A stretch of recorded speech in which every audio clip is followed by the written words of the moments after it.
Welcome to my channel. இன்னைக்கு பார்த்தீங்கன்னா என்ன வீடியோ என்ன கண்டென்ட் அப்படின்னு சொல்லிட்டு நீங்கள் ஆவலமாக இருப்பீங்க. ஆர்வமாக இருக்கிற டைமில் நான் உங்களுக்கு நல்ல ஒரு வீடியோஸோடு தான் வந்திருக்கேன்.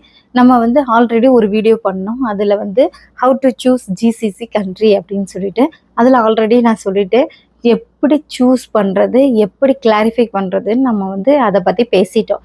இப்போ வந்து என்னென்னா, இப்போ இந்த வீடியோவில் என்ன சொல்ல போகிறேன் அதோட கண்டினியூஷன் தான். இப்போ வந்து ஒரு ஏஜெண்டா நீங்க தேர்ந்தெடுத்தீங்க. அதாவது இந்த கண்ட்ரிக்கு போகணும்னு சொல்லிட்டு மைண்ட்ல ஃபிக்ஸ் பண்ணியாச்சு. இப்போ நமக்கு நல்ல ஏஜென்ட்டும் கண்டுபிடிச்சிட்டீங்க. ஏஜெண்ட் கண்டுபிடிக்கிறதுக்கு முன்னால யாராவது இதுக்கு முன்னால போயிருப்பாங்கல்ல, அவங்கள்ட்ட இருந்து நம்பர் வாங்கிக்கோங்க. அதுதான் நல்லது, பெஸ்ட் ஐடியா. நீங்க இப்போ ஃபார் எக்ஸாம்பிள் வந்து ஒரு ஏஜென்ட் வந்து நம்ம நாகர்கோயிலே இருக்குதுன்னு வச்சுக்கோங்க. நாகர்கோயில வெட்டினமேடு சைட்லலாம் நிறைய ஏஜென்ட் இருக்காங்க. அப்போ அங்கேருந்து கிளாரிஃபிகேஷனுக்கு இதுக்கு முன்னால் யாராவது போயிருக்காங்கன்னா அவங்கள்ட்ட நாங்கள் பேச முடியுமா, நம்பரு கிளாரிஃபிகேஷன் அவங்க நம்பர் தந்தாங்கன்னா அவங்க சில இங்கே பார்த்தீங்கன்னா நம்பர் வந்து ஃபேக்கு தருவாங்க. நானுமே ஏமாந்துருக்கேன்.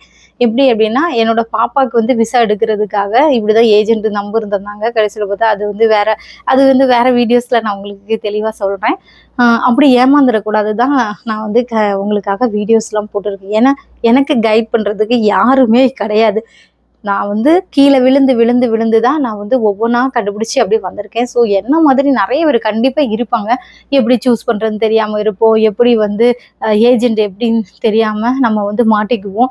ஸோ அந்த மாதிரி மாட்டக்கூடாது அப்படிங்கிறதுக்காக தான் இந்த வீடியோஸே நான் போடுறேன்.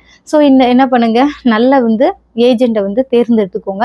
தேர்ந்தெடுத்ததுக்கு அப்புறம் பார்த்தீங்கன்னா கண்டிப்பாக அவங்க வந்து அப்ரூவ் வாங்கியிருக்காங்கல்ல, அந்த லைசன்ஸ் சர்டிஃபிகேட்ஸ் இருக்கான்னு சொல்லிட்டு செக் பண்ணுங்கள்.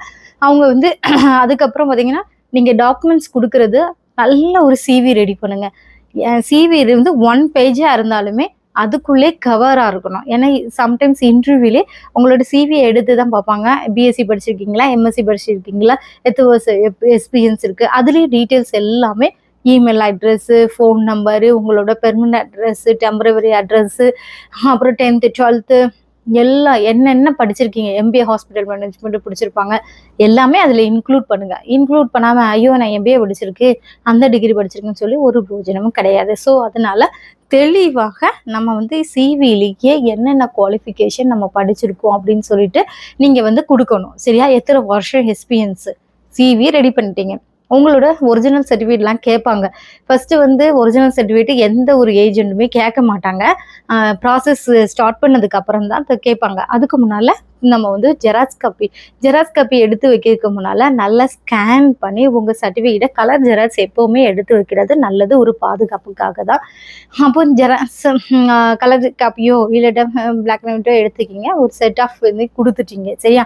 சிவி ரெடி பண்ணணும். உங்களோட mark sheet, degree certificate, course completion, experience certificate எல்லாமே பக்காவாக இருக்கணுங்க. ஒரு ஏஜென்ட்டுக்கு நீங்கள் கொடுக்குறீங்க அப்படின்னா அது வந்து கிளியராக இருக்கணும். இப்போ பார்த்தீங்கன்னா எக்ஸ்பீரியன்ஸ் சர்டிஃபிகேட் வந்து ஒரு 1 இயர் கொடுத்துருப்பீங்க. ஆனால் உங்களுக்கு வந்து ஒரு 4 இயர்ஸ் எக்ஸ்பீரியன்ஸ் இருக்கும். நீங்கள் வந்து அந்த எக்ஸ்பீரியன்ஸ் சர்டிஃபிகேட் 1 இயர் கொடுத்தீங்கன்னா 1 இயரோட சேலரி தான் வரும். அப்போது நம்ம கொடுக்கறதுக்கு முன்னாலே என்ன பண்ணுறேன், எந்த ஹாஸ்பிட்டல் ஒர்க் பண்ணுறீங்களோ அந்த ஹாஸ்பிட்டல் ஸ்டில் ஒர்க்கிங் சர்டிஃபிகேட் வாங்கிட்டு, ஏன்னா ஸ்டில் ஒர்க்கிங் 6 மந்த்துக்கு தான் அது வந்து வேலிடிட்டியாக இருக்கும். அதுக்கப்புறம் நீங்கள் கொடுக்க முடியாது. திருப்பி 6 மந்த் கழிச்சு நம்ம வாங்கி தான் கொடுக்கணும். ஸோ ஸ்டில் ஒர்க்கிங் நம்ம சர்டிஃபிகேட் வாங்கிட்டு கொடுத்தீங்கன்னா ஸ்டில் நான் இந்த ஹாஸ்பிட்டல் தான் நான் ஒர்க் பண்ணுறேன் அப்படின்னு சொல்லிட்டு அதோட எவிடன்ஸ் பேஸில் நம்ம கொடுக்கலாம். இவ்வளோதான். இப்போ இவ்வளோதையும் சப்மிட் பண்ணதுக்கு அப்புறம் அவங்க இன்டர்வியூ டேட்டு தருவாங்க. ஒன்று ஆன்லைன் மோடாக இருக்கலாம், இல்லை ஆஃப்லைன் மோடாக இருக்கலாம். ஆஃப்லைன் மோடாக இருந்துச்சு அப்படின்னா, ஃபார் எக்ஸாம்பிள் வந்தீங்கன்னா நிறைய இப்போ பார்த்தீங்கன்னா கொச்சியில் வச்சு தான் மேக்ஸிமம், கொச்சியில் வச்சு தான் பிளாசா அப்படின்னு சொல்லிட்டு ஒரு ஹோட்டல் இருக்குது. அங்கே அப்படி இல்லைன்னா நார்த் சைடில் தான் எப்படியுமே இருக்கும் இன்டர்வியூஸ் எல்லாம். இன்டர்வியூ போகும்போது மேக்ஸிமம் ஏதாவது படிச்சுட்டு போங்க. பேசிக் நாலேஜ், பேசிக் நர்சிங் ஃபவுண்டேஷனு, இப்போ ட்ரெண்டிங்கில் இருக்க ஐபிசி கோல்ஸு, அதுக்கப்புறம் பார்த்தீங்கன்னா ஹேண்ட் ஹைஜீன், அதுக்கப்புறம் ஆலன் டெஸ்ட்னா என்னன்னு கேட்பாங்க. ஏபிஜின்னு தான் நம்ம படிச்சுட்டே இருப்போம். ஏபிஜிக்கு இன்னொரு பேர் தான் ஆலன் டெஸ்ட்டு. ஸோ இந்த மாதிரிலாம் பேர் வந்து பார்த்திங்கன்னா டிஃப்ரெண்ட்டாக இருக்கும். நம்ம சொல்கிறது இப்போ பார்த்திங்கன்னா பெட்சோருன்னு சொல்லுவோம். நம்ம அதுக்கு இன்னொரு பேரும் இருக்குது, பிராடன் ஸ்கில்ஸ் அசஸ்மெண்ட்டுன்னு சொல்லிட்டு சொல்லுவாங்க. ஸோ இது மாதிரிலாம் என்ன இருக்குது, கொஸ்டின்ஸ் எல்லாம் நம்ம ஜஸ்ட்டு கிளாரிஃபை பண்ணிவிட்டு நீங்கள் போனீங்கன்னா ஈஸியாக இருக்குது. எந்த ஒரு இன்டர்வியூ போகும்போது எனக்கு எல்லாம் தெரியும் அப்படின்னு நினச்சிட்டு போகாதீங்க. அப்படி நினச்சிட்டு போனோன்னா நமக்கு ஒன்றுமே நடக்காது. ஜஸ்ட் ஏதாவது ஒரு ரீட் ஆகணும், ஒரு மெடிக்கேஷனும் சரி, லேப் இன்வெஸ்டிகேஷனும் ஜஸ்ட் நீங்கள் ரீட் எவ்வளோ வருஷம் எக்ஸ்பீரியன்ஸ் இருந்தாலும் நமக்கு மறதின்னு ஒன்று இருக்கும். அதனால தான் சொல்கிறேன், ஜஸ்ட் ஒரு கிளாரிஃபை பண்ணிவிட்டு நீங்கள் போங்க. இப்போ இன்டர்வியூ அட்டன் பண்ணிடுங்க, ரிசல்ட்டுக்காக வெயிட் பண்ணுங்கள். அந்த டைம்லேயே அவங்க சொல்லுவாங்க நீங்கள் செலக்டட் ஆகிட்டீங்களா செலக்ட் இல்லையா அப்படிங்கிறத அந்த இன்டர்வியூலேயே உங்களுக்கு சொல்லிடுவாங்க. ஸோ அதனால் கவலைப்பட வேண்டாம். ஸோ இவ்வளோ தான் ப்ராசஸ்ஸு. நம்ம சிவி நல்ல நீட்டாக ரெடி பண்ணணும்.